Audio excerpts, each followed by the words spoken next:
નમસ્કાર વિદ્યાર્થી મિત્રો, તપોવન સાયન્સ એકેડમીમાં આપનું હાર્દિક સ્વાગત છે। લાસ્ટ વિડીયો લેક્ચર નંબર 6 ની અંદર આપણે ત્રુટિ વિશેનો અભ્યાસ કરેલો હતો। છેલ્લું ત્રુટિ એટલે માપનમાં ઉદ્ભવતી અચોકસાઈને આપણે ત્રુટિ કહીએ છીએ, જેના બે પ્રકાર આપણે અભ્યાસ કરેલા હતા, વ્યવસ્થિત ત્રુટિ અને અવ્યવસ્થિત ત્રુટિ। હવે આ ત્રુટિઓનું નિવારણ બી આપણે જોઈ ગયેલા હતા, ત્યારબાદ લઘુત્તમ માપ વિશેનો આપણે અભ્યાસ કરી ગયેલા હતા। હવે આપણે ત્યાંથી એક ઇમ્પોર્ટન્ટ 4 માર્કના ક્વેશ્ચન તરફ આગળ વધીએ છીએ, જે ક્વેશ્ચન છે ત્રુટિઓનો અંદાજ। બરાબર, ત્રુટિઓનો અંદાજ, એ અંદાજ મેળવવાનો જે છે તેમાં ઘણા બધા પ્રકારની ત્રુટિઓનો અભ્યાસ કરવાનો છે। તો આપણે અભ્યાસ ચાલુ કરીએ મિત્રો। પહેલાં તો નિરપેક્ષ ત્રુટિ સમજવાનું છે અને સરેરાશ નિરપેક્ષ ત્રુટિ સમજવાનું છે।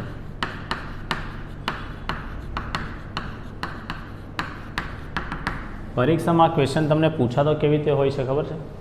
ત્રુટિને વ્યાખ્યાયિત કરી ત્રુટિઓના પ્રકારની સમજૂતી આપો, બરાબર, અથવા તો ત્રુટિની વ્યાખ્યા આપી નિરપેક્ષ ત્રુટિ, સરેરાશ નિરપેક્ષ ત્રુટિ અને પછી બીજી બે ત્રુટિ છે આવશે, તેમ તેમ આપણે સમજૂતી મેળવીશું। પણ અત્યારે આપણે પહેલાં સમજીએ છીએ નિરપેક્ષ ત્રુટિ અને સરેરાશ નિરપેક્ષ ત્રુટિ આપણે સમજવાનું છે। તો મિત્રો, સૌથી પહેલી વસ્તુ તમારા મગજમાં એક કન્સેપ્ટ ખબર હોવી જ જોઈએ કે કોઈપણ ભૌતિક રાશિનું તમે સાચું મૂલ્ય અને અવલોકિત મૂલ્યનો ધન તફાવત તમને જે મળે તેને તમે નિરપેક્ષ ત્રુટિ તરીકે વ્યાખ્યાયિત કરી શકો છો। સમજો તો પહેલી વસ્તુ, જ્યારે પણ કોઈ ભૌતિક રાશિ છે તમારી પાસે, કોઈ ભૌતિક રાશિનું સાચું મૂલ્ય અને એનું જે પ્રાયોગિક મૂલ્ય હોય, સાચું મૂલ્ય અને પ્રાયોગિક મૂલ્યના ધન તફાવતને અથવા તો એના તફાવતને અવલોકનની નિરપેક્ષ ત્રુટિ કહે છે। પ્રાયોગિક મૂલ્યના ધન તફાવત, હવે તફાવત જે તમે કરશો બાદબાકી ઋણ બી આવી શકે છે, પણ આપણે આજુબાજુ શું ગોઠવી દેવાનું? માનાંક ગોઠવી દેવાનો, એટલે ધન થઈ જશે, બરાબર। એટલે કોઈ ભૌતિક રાશિનું સાચું મૂલ્ય અને પ્રાયોગિક મૂલ્યના ધન તફાવતને તે માપનની નિરપેક્ષ ત્રુટિ કહે છે,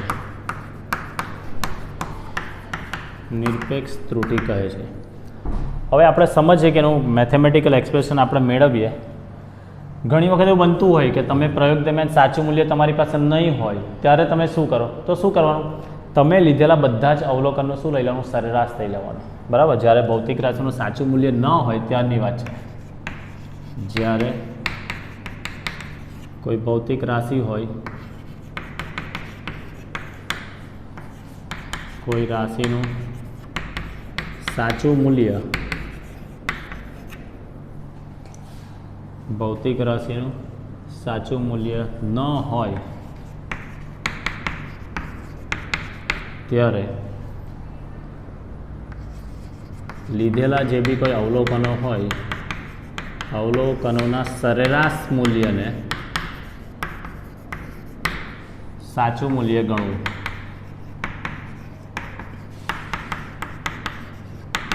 ચાલો, બરાબર છે, સમજીએ આપણે આગળ।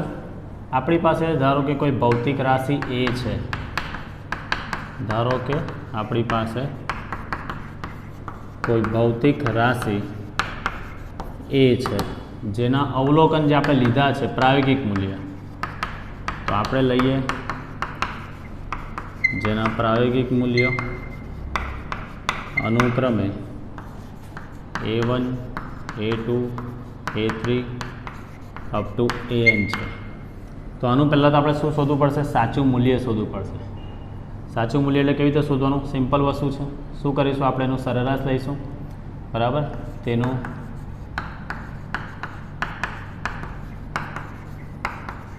સરેરાશ મૂલ્ય આપણે લઈએ છીએ, ધારો કે A12 છે। હવે સરેરાશ એટલે ખબર ને, મધ્યગત શોધવાનું। A12 હોય તો આ A12 ઇઝ ઇક્વલ ટુ શું લખી શકાય? A1 plus A2 plus A3 up to AN divided by N। આને આ રીતે બી લખી શકાય। N અવલોકનોનો સરવાળો છે, આપણે લખી શકીએ સિગ્મા I બરાબર 1 to N, આને શું કહેવાય? AI, એટલે આઈની જગ્યાએ 1, 2, 3, 4, 5 અપ ટુ N સુધી, અને સિગ્મા એટલે સરવાળો બતાવે। એટલે આ આપણને એ બાર મળી ગયો sigma A I upon N. તમે લોકો એવું મધ્યકનું સૂત્ર ભણી ગયા છો બેટા અવર્ગીકૃત માહિતીમાં. X bar is equal to sigma x i છેદમાં એન. અહીંયા એક્સની જગ્યાએ એ લીધેલું છે, બરાબર છે. ચાલો, તો આ આપણું આવી ગયું મિત્રો જે છે આ સરેરાશ મૂલ્ય, અથવા તો તમે આને કહી શકો છો આ બીજું કયું મૂલ્ય કહી શકાય, સાચું મૂલ્ય પણ તમે કહી શકો છો. હવે આપણે દરેક અવલોકનમાં મળતી નિરપેક્ષ ત્રુટિ આપણે શોધીએ. પ્રત્યેક અવલોકનમાં મળતી નિરપેક્ષ ત્રુટિ. ચાલો, તો હવે પ્રત્યેક અવલોકનમાં મળતી નિરપેક્ષ ત્રુટિ એને સંકેતમાં ડેલ્ટા કહેવાય. હવે આ સંકેત આપણે પેલા બ્રિજ કોર્સમાં લખી ગયા છે સંકેત, બરાબર. ડેલ્ટા A1 એટલે પહેલાં અવલોકનમાં મળતી નિરપેક્ષ ત્રુટિ. ધન તફાવત લેવાનો એટલે માનાંકમાં A બારમાંથી A1 ને બાદ કરો, A બારમાંથી A1 ને બાદ કરો. ત્યારબાદ ડેલ્ટા A2 તો A બારમાંથી A2 ને બાદ કરો. ડેલ્ટા A3 તો A બારમાંથી A3 ને બાદ કરો. Up to dash dash dash delta AN એટલે A બાર માઇનસ શું લખી શકાય AN. તો આ જે ડેલ્ટા A1 જે છે તે આને કહી શકાય પ્રથમ અવલોકનમાં મળતી નિરપેક્ષ ત્રુટિ. શોર્ટમાં લખેલું છે નિર ત્રુટિ એટલે નિરપેક્ષ ત્રુટિ. બીજા અવલોકનમાં મળતી નિરપેક્ષ ત્રુટિ. ત્રીજા અવલોકનમાં મળતી નિરપેક્ષ ત્રુટિ. અને આ એનમાં અવલોકનમાં મળતી નિરપેક્ષ ત્રુટિ. તો નિરપેક્ષ ત્રુટિ કઈ રીતે શોધી શકાય? સાચું મૂલ્ય એટલે A બાર અને પ્રાયોગિક મૂલ્ય એટલે આપણા A1 A2 A3 પ્રાયોગિક મૂલ્ય છે, જેનો આ ધન તફાવત કરીશું એટલે જે જવાબ આવે તેને દરેક અવલોકનની શું કહી શકાય છે? નિરપેક્ષ ત્રુટિ તમે કહી શકો છો. હવે આપણે સરેરાશ શોધવું હોય તો કઈ રીતે શોધી શકાય? હવે આપણે સરેરાશ શોધવું હોય તો કઈ રીતે આપણે શોધી શકાય? ચાલો, તો હવે આપણે શોધીએ સરેરાશ નિરપેક્ષ ત્રુટિ.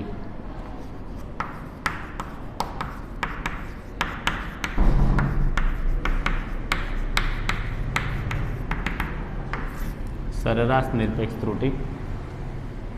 ચાલો, તો આની અંદર આ જે બધા અવલોકનો આપણે લીધેલા છે જેને સંકેતમાં આપણે ડેલ્ટા A બાર કહી શકીએ. શું કહી શકાય? Delta A bar is equal to સરેરાશ એટલે આ બધાનો સરવાળો delta A1 plus delta A2 plus delta A3 up to delta AN divided by n કહી શકાય, બરાબર.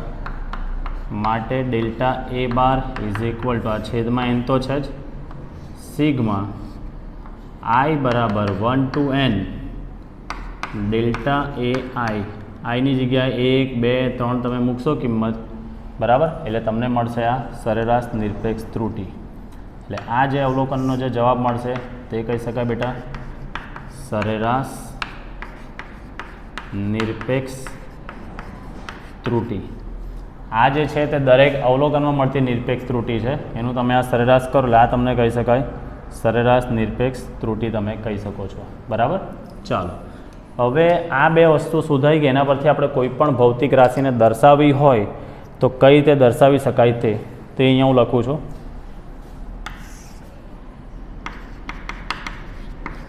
કોઈ ભૌતિક રાશિને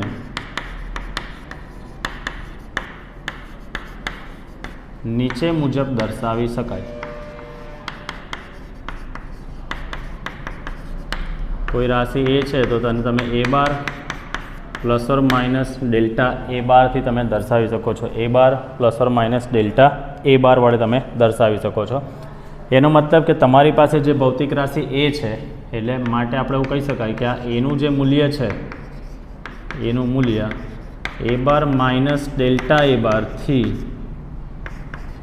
A bar plus delta A બારની વચ્ચે હોઈ શકે. આ એનું પ્રિડિક્શન છે, એક ધારણા જેવું છે કે એ રાશિનું મૂલ્ય જે છે તે A બાર અને ડેલ્ટા A બાર એટલે કે A બારમાં એક વખત ડેલ્ટા A બાર ઉમેરો, એક વખત બાદ કરો. That means A bar minus delta A બારથી A bar plus delta A બારની વચ્ચે હોઈ શકે છે. તો આ હતું મિત્રો આપણું નિરપેક્ષ ત્રુટિ. તો તો જ્યારે પણ કોઈ ભૌતિક રાશિનું સાચું મૂલ્ય અને પ્રાયોગિક મૂલ્ય તમે માપો છો, એનો ધન તફાવત, એ બંને વચ્ચે જે ડિફરન્સ જોવા મળે એ ધન તફાવતને માપવાની આપણે નિરપેક્ષ ત્રુટિ કહી શકીએ છીએ. જ્યારે સાચું મૂલ્ય તમારી પાસે ન હોય ત્યારે તમારે જેટલા બી અવલોકન હોય એ અવલોકનનું સરેરાશ લેવાનું અને તમે સાચું મૂલ્ય ગણો. અને સાચું મૂલ્ય શોધવાની આ પેટર્ન છે. આપણે મધ્યક શોધીએ તે રીતે સાચું મૂલ્ય શોધી શકાય છે. ત્યારબાદ નિરપેક્ષ ત્રુટિ, દરેક અવલોકનમાં મળતી નિરપેક્ષ ત્રુટિ, તો તેને કહેવાય ડેલ્ટા A1. તો સાચું મૂલ્ય અને પ્રાયોગિક મૂલ્યનો ધન તફાવત એટલે માનાંક કરેલો છે. સાચું મૂલ્ય અને પ્રાયોગિક મૂલ્યનો ધન તફાવત એટલે માનાંક કરેલો છે, બરાબર. અપ ટુ ડેલ્ટા N થઈ ગયું. સરેરાશ નિરપેક્ષ ત્રુટિ એટલે આ દરેક અવલોકનની જે મળતી નિરપેક્ષ ત્રુટિ છે તેનો સરવાળો ભાગ્યે આપણે n કરીએ તો આપણને આ મળી શકે છે સરેરાશ નિરપેક્ષ ત્રુટિ. એટલે કોઈ પણ ભૌતિક રાશિને કઈ રીતે આપણે દર્શાવી શકીએ? તો ભૌતિક રાશિ A ઇઝ ઇક્વલ ટુ એનું સરેરાશ સાચું મૂલ્ય પ્લસ ઓર માઇનસ એનું સરેરાશ નિરપેક્ષ મૂલ્ય. એક વખત સરવાળો કરો, એક વખત બાદબાકી કરો, એની વચ્ચે તમને મળી શકતું હોય છે. તો આ હતી મિત્રો આપણી પાસે બે ત્રુટિ, નિરપેક્ષ ત્રુટિ દરેક અવલોકનની અને સરેરાશ નિરપેક્ષ ત્રુટિ. હવે આગળ આપણે વધીએ છીએ આંશિક ત્રુટિ, અથવા તો એને બીજું કહી શકાય છે સાપેક્ષ ત્રુટિ, અને તો પછી પ્રતિશત ત્રુટિ આપણે સમજવાની છે. ચાલો નેક્સ્ટ ટોપિક આપણે સાપેક્ષ ત્રુટિ અને પ્રતિશત ત્રુટિનો અભ્યાસ કરીએ. આપણે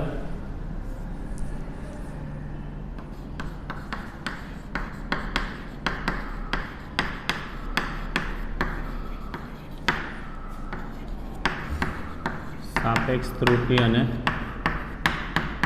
પ્રતિશત ત્રુટિ. ચાલો, તો મેઇન વસ્તુ સમજવાનું છે. આપણે નિરપેક્ષ ત્રુટિ જોઈ ગયા, સરેરાશ નિરપેક્ષ ત્રુટિ જોઈ ગયા, અને હવે છે સાપેક્ષ ત્રુટિ. તો પહેલું તો આ ખાસ યાદ રાખજો, સાપેક્ષ ત્રુટિને આંશિક ત્રુટિ પણ કહેવાય.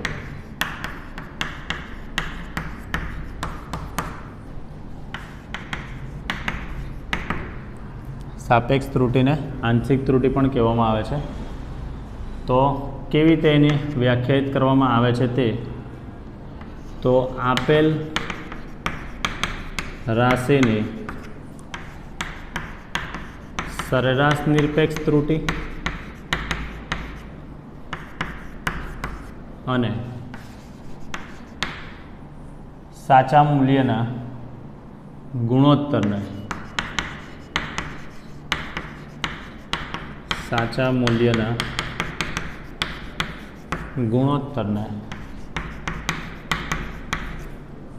સાપેક્ષ ત્રુટિ કહે છે. એટલે એને આવું લખી શકાય, સાપેક્ષ ત્રુટિ દેટ ઇઝ ઇક્વલ ટુ, ઉપર આવશે સરેરાશ નિરપેક્ષ ત્રુટિ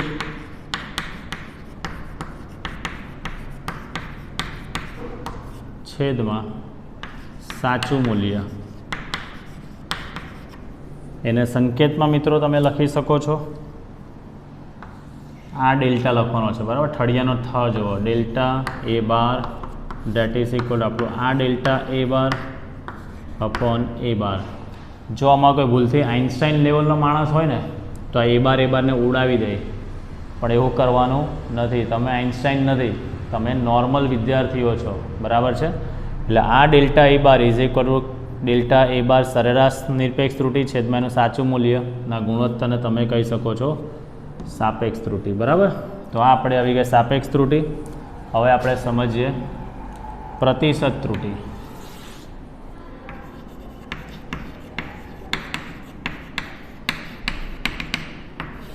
પ્રતિશત ત્રુટિ એટલે શું થાય છે? તો જે આ સાપેક્ષ ત્રુટિ આવી છે તેને ટકા સ્વરૂપે જ્યારે બી દર્શાવીએ ત્યારે પ્રતિશત ત્રુટિમાં ફેરવાય. તો સાપેક્ષ ત્રુટિને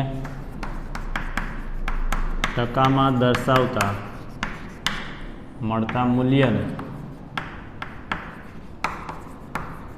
આપણે કહી શકીએ છીએ પ્રતિશત ત્રુટિ કહેવાય છે.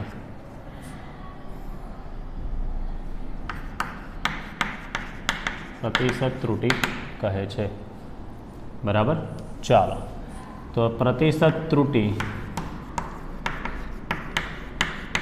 દેટ ઇઝ ઇક્વલ ટુ આ જે સરેરાશ સાપેક્ષ ત્રુટિ આવી છે એને ગુણ્યા કેટલા કરી દેવાના? 100 કરી દેવાના, બરાબર. એટલે આને આપણે લખી દઈએ ડેલ્ટા A બાર ના છેદમાં A બાર ગુણ્યા 100. એટલે અહીંયા જે બી જવાબ આવશે તે શેમાં આવશે મિત્રો? ટકામાં આવશે. શેમાં આવશે? ટકામાં. તો સરેરાશ નિરપેક્ષ ત્રુટિ અને સાચા મૂલ્યના ગુણોત્તરને સાપેક્ષ ત્રુટિ કહી શકાય, અને એ સાપેક્ષ ત્રુટિને તમે 100 વડે ગુણો એટલે મળતી ત્રુટિને તમે પ્રતિશત ત્રુટિ કહી શકો છો. તો આ તો મિત્રો આપણી ટોટલી ત્રુટિઓનો અંદાજ. હવે સરવાળા, બાદબાકી, ગુણાકાર, ભાગાકારમાં કેવી રીતે ત્રુટિ આવે છે તે હવે આપણે સમજીએ. ચલો નેક્સ્ટ ટોપિક. જે ત્રુટિઓનો આપણે વાત કરી ગયા છે એ ત્રુટિઓની હવે સરવાળા બાદબાકી આપણે કરીએ ત્યારે અંતિમ પરિણામ પર શું અસર થાય તે આપણે હવે ચર્ચા કરીએ. કામનો ટોપિક છે મિત્ર ત્રુટિનો. બોર્ડના સંદર્ભમાં બી જોવા જઈએ, 12માના પોઈન્ટ ઓફ વ્યૂથી જોવા જઈએ કે એન્ટ્રન્સ પોઈન્ટ ઓફ વ્યૂથી જોવા જઈએ, કામનો ટોપિક છે. તો નેક્સ્ટ ટોપિક આપણે ચાલુ કરીએ. ત્રુટિઓના સરવાળા અને બાદબાકીને કારણે ત્રુટિઓના સરવાળા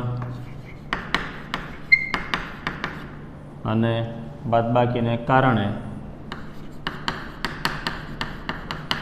અંતિમ પરિણામ પર કેવી અસર થાય? અંતિમ પરિણામ પર થતી અસર સમજાવો. ચાલો, એટલે ત્રુટિના સરવાળા બાદબાકી કરીએ તો છેલ્લું પરિણામ મળશે, તેમાં શું અસર થાય છે તે આપણે જોવાનું છે. તો સૌથી પહેલાં સમજવાની વસ્તુ છે, આપણી પાસે બે રાશિ છે.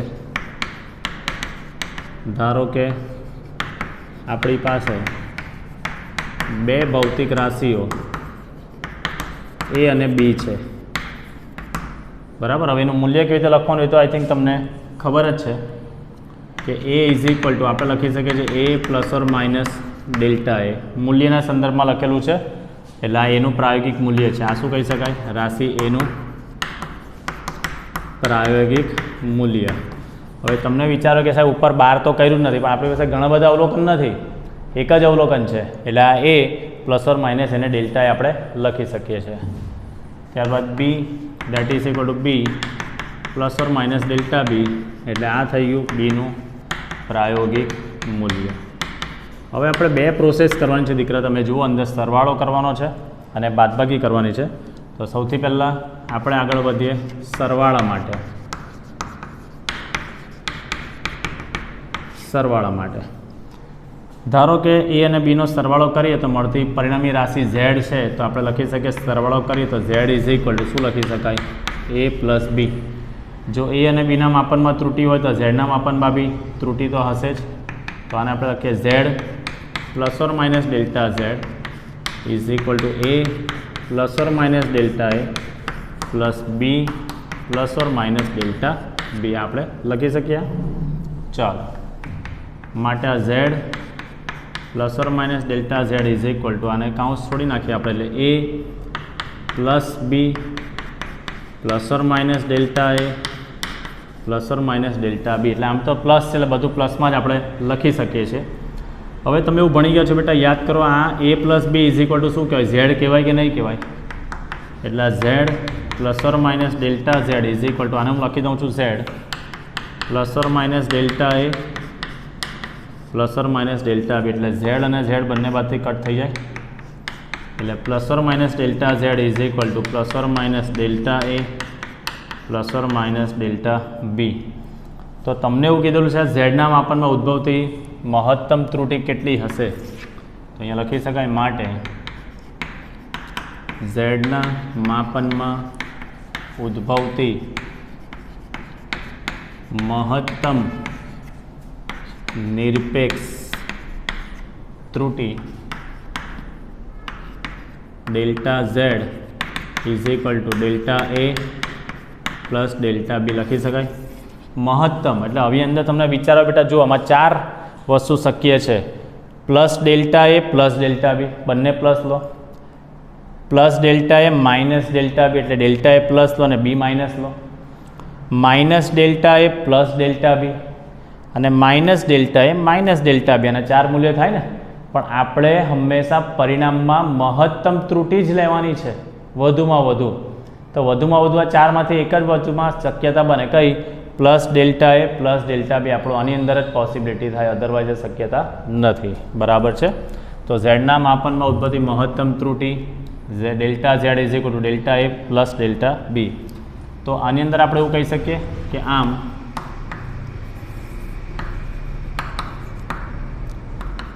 રાશિઓનો સરવાળો કરતા રાશિઓના માપનનો સરવાળો કરતા માપનમાં ઉદ્ભવતી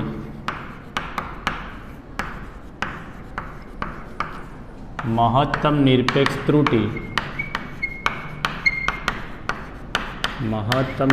ત્રુટિ એ દરેક રાશિના માપનમાં ઉદ્ભવતી નિરપેક્ષ ત્રુટિના સરવાળા જેટલી હોય છે. હજી જો આની અંદર આપણી પાસે ત્રીજી રાશિ હતી તો પ્લસ ડેલ્ટા સી આપણે કરી દેતે, બરાબર. એટલે રાશિઓના માપનનો સરવાળો કરતાં માપનમાં ઉદ્ભવતી મહત્તમ નિરપેક્ષ ત્રુટિ એ દરેક રાશિના માપનમાં ઉદ્ભવતી નિરપેક્ષ ત્રુટિના સરવાળા જેટલી હોય છે. એટલે એના માપનની નિરપેક્ષ ત્રુટિ ડેલ્ટા એ, બીના માપનની નિરપેક્ષ ત્રુટિ છે ડેલ્ટા બી, એટલે બંનેના સરવાળા જેટલી હોઈ શકે, બરાબર. અહીંયા ચાલો હવે આવી જ વસ્તુ સેમ આપણે બાદબાકી માટે સમજીએ. હવે આપણે કરીએ છીએ બાદબાકી માટે. હું આની અંદર ખાલી મેથેમેટિકલ સ્ટેપ્સ જ લખીશ, બાકીનું તો બધું તમારી પાસે જે પ્રોસેસમાં મેં લખેલું છે તેવું જ લખવાનું છે, આ બેઠું જ લખવાનું છે. બાદબાકી આપણે કરીશું અહીંયા, તો બાદબાકીમાં અહીંયા લખવાનું આપણે Z that is equal to અહીંયા શું લખીશું એ માઇનસ બી લખીશું. તો Z plus or minus delta Z is equal to A plus or minus delta A minus B plus or minus delta બી આપણે લખી શકીએ. તો Z plus or minus delta Z is equal to અહીંયા કાઉન્સ આપણે છોડીએ તો A plus or minus delta A minus B, આ માઇનસ બી, હવે minus plus minus minus minus plus થશે. અહીંયા આ minus plus minus minus minus plus આ ડેલ્ટા બી. તો આને અરેન્જ કરીએ આપણે Z plus or minus delta Z is equal to આ A minus B plus or minus delta A minus plus delta B, જ્યાં એ માઇનસ બી એટલે આપણે લખી શકીએ છીએ અને ઝેડ. એટલે હું અહીંયા લખું છું આ Z plus or minus delta Z is equal to આ Z plus or minus delta A minus plus delta બી. તો ઝેડ અને ઝેડ કટ થઈ જશે. So plus or minus delta Z that is equal to plus or minus delta A minus plus delta બી. એટલે ફરી પાછું ઝેડના માપનમાં મળતી મહત્તમ નિરપેક્ષ ત્રુટિ delta Z that is equal to આમાં બી 4 મૂલ્ય મળે ને, એકવાર plus delta A minus delta B, plus delta A plus delta B, minus delta A minus delta B, minus delta A plus delta B. પણ મહત્તમ ક્યાં આવશે બેટા? બંનેનો શું કરવો પડશે? સરવાળો, પ્લસ ડેલ્ટા એ પ્લસ ડેલ્ટા બી. તો હવે સેમ આ જ વસ્તુ કે આમ રાશિઓના માપનો સરવાળાની જગ્યાએ અહીંયા હું શું લખું છું હવે? બાદબાકી. બાદબાકી કરતાં માપનમાં ઉદ્ભવતી મહત્તમ નિરપેક્ષ ત્રુટિ એ દરેક રાશિના માપનમાં ઉદ્ભવતી નિરપેક્ષ ત્રુટિના સરવાળા જેટલી હોય છે. એટલે સરવાળો કરો કે બાદબાકી કરો, માપનમાં ઉદ્ભવતી નિરપેક્ષ ત્રુટિ, મહત્તમ નિરપેક્ષ ત્રુટિ એ દરેક અવલોકનમાં જે નિરપેક્ષ ત્રુટિ હોય તેનો તમારે સરવાળો જ કરવાનો હોય છે. આ વસ્તુ તમારે ખાસ યાદ રાખવાની છે. એટલે સરવાળા બાદબાકીમાં હંમેશા નિરપેક્ષ ત્રુટિ જ ઉદ્ભવતી હોય છે. સરવાળા બાદબાકીમાં હંમેશા નિરપેક્ષ ત્રુટિ જ ઉદ્ભવતી હોય છે. તો ટોપિક આપણો કમ્પ્લીટ થાય છે. ત્રુટિઓના સરવાળા બાદબાકીને કારણે અંતિમ પરિણામ પણ સી અસર થાય છે. તો અંતિમ પરિણામ પણ સી અસર થઈ કે મહત્તમ નિરપેક્ષ ત્રુટિ તમને મળશે. કેવી રીતે મળશે? દરેક અવલોકનની નિરપેક્ષ ત્રુટિનો તમારે શું કરવાનો રહેશે? સરવાળો કરવાનો રહેશે. બરાબર છે? ચાલો, આ હતી વાત મિત્રો આપણી સરવાળા બાદબાકીની. આવો જ ટોપિક છે આગળ ગુણાકાર અને ભાગાકારમાં આપણે જોઈએ. ચાલો નેક્સ્ટ ટોપિક આપણે જોઈએ ત્રુટિઓના ગુણાકાર અને ભાગાકાર આગળ જોઈએ સરવાળા અને બાદબાકી. હવે આપણે ગુણાકાર અને ભાગાકારને કારણે અંતિમ પરિણામ પર થતી અસર આપણે સમજીએ. ચાલો, તો બે ભૌતિક રાશિ ફરી પાછી આપણી એ અને બી છે. એનું પ્રાયોગિક મૂલ્ય a ± ડેલ્ટા એ, બીનું પ્રાયોગિક મૂલ્ય b ± ડેલ્ટા બી. હવે આપણે પહેલાં કરીએ આપણે ગુણાકાર, બંને રાશિઓનો ગુણાકાર આપણે કરીએ. તો અહીંયા લખી શકાય બેટા ગુણાકાર માટે ધારો કે મળતી પરિણામી રાશિ z છે એનો ગુણાકાર કરવાનો છે a ડોટ બી. લખી શકાય આવું a ડોટ બી. તો z ± delta z a ± delta A dot b ± delta B. ગુણાકાર કરીએ એટલે z ± delta z is equal to અને અંદર ગુણો એટલે પહેલાં એનો ગુણાકાર b સાથે એટલે એ બી, એનો ગુણાકાર ± ડેલ્ટા બી સાથે. હવે આપણે લઈએ ગુણાકાર આનો ડેલ્ટા એનો બી સાથે તો ± બી ડેલ્ટા એ અને પછી એનો ગુણાકાર આની સાથે આપણે કરીશું એટલે ± delta A dot delta B થઈ ગયું. ચાલો, શું કરવાનું છે તે હવે આ સમીકરણની ડાબી બાજુને z વડે બરાબર અને જમણી બાજુને a ડોટ બી વડે ભાગતા. આવું નહીં કરવું હોય તો આખા સમીકરણને આ ડાબી બાજુ અને z વડે ભાગો અને આને એ બી વડે ભાગો. વસ્તુ એક જ થવાનું છે એટલે પાછું કન્ફ્યુઝન ક્રિએટ કરીને મેસેજ નહીં કરતા. તો z ± ડેલ્ટા z છેદમાં આ z ડાબી બાજુને ભાગ્યું ઇઝ ઇક્વલ ટુ આ આખાને એ બી વડે ભાગવાનું છે ને આપણે એટલે આ A B ± a delta B ± B delta A ± delta A delta B. ચાલો મેથેમેટિકલ સ્ટેપ્સ લખીએ. પેલો z બંનેને આપી દઈએ એટલે z/z ± delta z/z is equal to અહીંયા એ બી બંનેને આપી દઈએ એટલે એ બીના છેદમાં એ બી ± a ડેલ્ટા બી છેદમાં એ બી ± બી ડેલ્ટા એ છેદમાં એ બી ± ડેલ્ટા એ ડેલ્ટા બી છેદમાં એ બી થઈ ગયું અહીંયા. ચાલો z કટ થઈ જશે એટલે અહીંયા આવશે મિત્રો આ 1 ± delta z/z is equal to આ એ બી આખું કટ એટલે અહીંયા આવશે 1 ± એ કટ એટલે ડેલ્ટા b/b બી કટ એટલે ± delta a/a ± delta a/a dot delta b/b બરાબર. બંને બાજુથી 1 અને 1 કટ એટલે ± delta z/z that is equal two ± delta a/a ± delta b/b ± delta a/a dot delta b/b.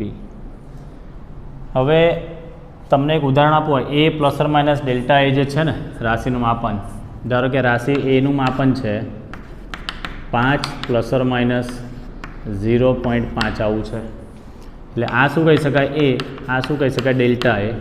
હવે હું આ ડેલ્ટા a/a શોધું છું, સમજો કેમ તે તમને કન્સેપ્ટ ક્લિયર કરવા માટે.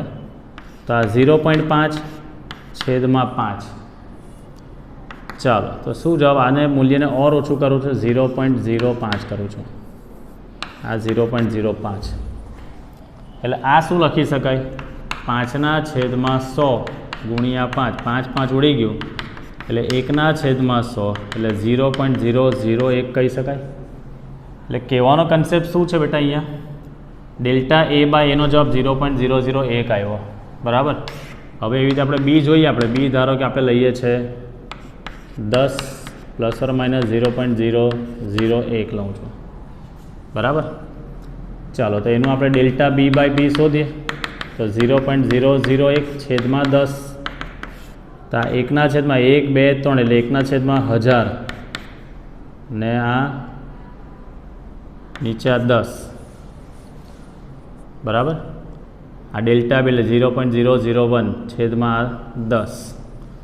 તો અહીંયા શું લખી શકાશે? હવે આ શું જવાબ આવશે? 0.0001 થવાનું ને. હવે તમે આ બંનેનો ગુણાકાર કરો, ડેલ્ટા એ બાય અને ડેલ્ટા બી બાય એટલે 0.001 ગુણ્યા 0.0001 એટલે આ શું થશે? 1/છેદમાં આ 0.01 થશે બાય મિસ્ટેક. 1/100 છે ને, 0.01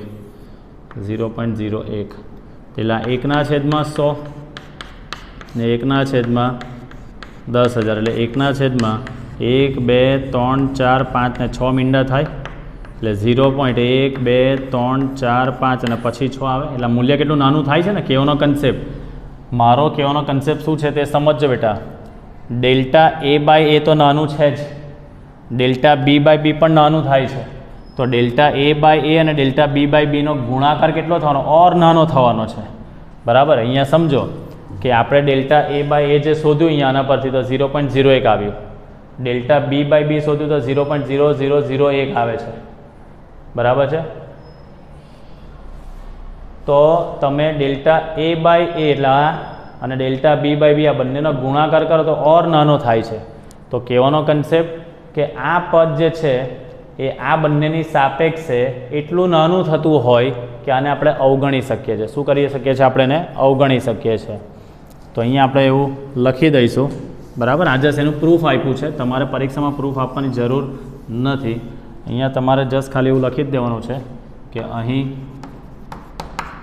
ડેલ્ટા એ બાય એ અને ડેલ્ટા બી બાય બીના મૂલ્યો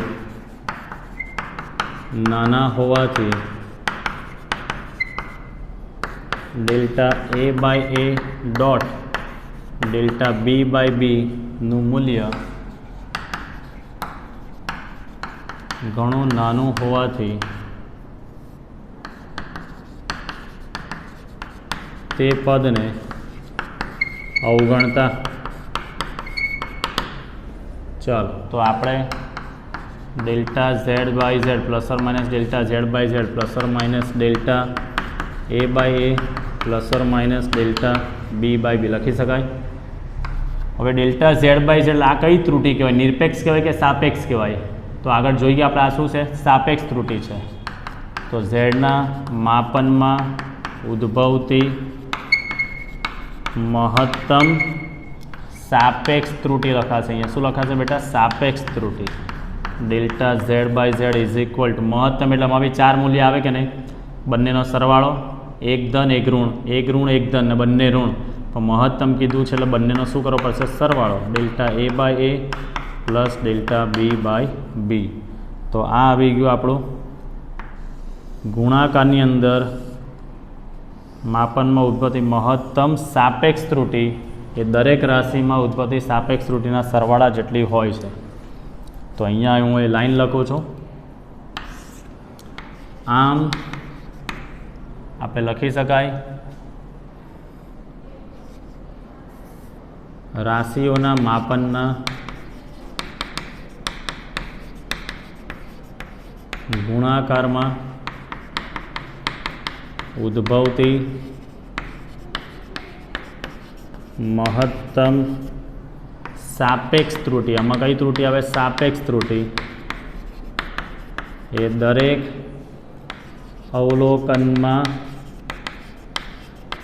અવલોકનની સાપેક્ષ ત્રુટિના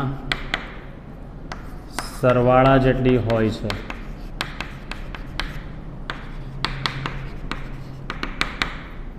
બરાબર.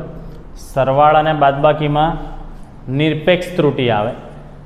સાબિત કર્યું આપણે ગુણાકારમાં સાપેક્ષ ત્રુટિ આવશે. બરાબર. સાપેક્ષ ત્રુટિ આવશે. હવે આપણે આગળ એક બતાવવાનું છે. કયું છેલ્લું મિત્રો? ભાગાકાર આપણે બતાવીશું. તો આ વસ્તુ ખાસ તમારે સમજવાનું છે કે જ્યારે બી ત્રુટિનો સરવાળા બાદબાકી કરો ત્યારે પરિણામમાં ઉદ્ભવતી મહત્તમ નિરપેક્ષ ત્રુટિ એ દરેક રાશિની નિરપેક્ષ ત્રુટિના સરવાળા જેટલી હોય. અને જ્યારે બી ત્રુટીઓના માપનમાં આપણે ગુણાકાર કરીએ છીએ ત્યારે ગુણાકારના માપનમાં ઉદ્ભવતી મહત્તમ સાપેક્ષ ત્રુટિ એ દરેક અવલોકનમાં ઉદ્ભવતી સાપેક્ષ ત્રુટિના સરવાળા જેટલી હોય છે. બરાબર. ચાલો,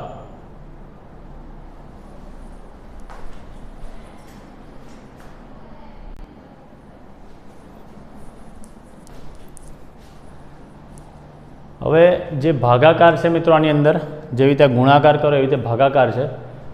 ભાગાકારની અંદર આપણે થોડું એક આગળ ટોપિક નવો સમજવાનો છે, પછી આપણે ભાગાકાર પર ફોકસ કરીશું અને ઘાતાંકવાળા પદો પર જઈશું. તો આજના વિડીયો લેક્ચર્સની અંદર જેટલા પણ ટોપિક્સ કવર થયા છે which is very important for exam, એટલે આ ટોપિકની સમજૂતી બહુ સારી રીતે સમજજો બેટા. કોઈ પણ કન્ફ્યુઝન હોય તો કીધું જ છે, બંદા આપકી કિસ્મત મેં હાજર હૈ, પણ બહુ સારી તૈયારી કરીને તમારે કમ્પ્લીટ કરવાનું છે. તો નેક્સ્ટ વિડીયો લેક્ચરની અંદર આપણે આ જ સવાલને કન્ટિન્યુ કરીશું. જે ગુણાકાર છે તેને આપણે ભાગાકારનો કન્ટિન્યુ કરીશું અને ત્યારબાદ ઘાતાંકવાળા પદોમાં આપણે આગળ જઈશું. બરાબર. તો મળીએ આપણે ફરી પાછા મિત્રો નેક્સ્ટ વિડીયો લેક્ચરમાં. ત્યાં સુધી જય હિન્દ, જય ભારત.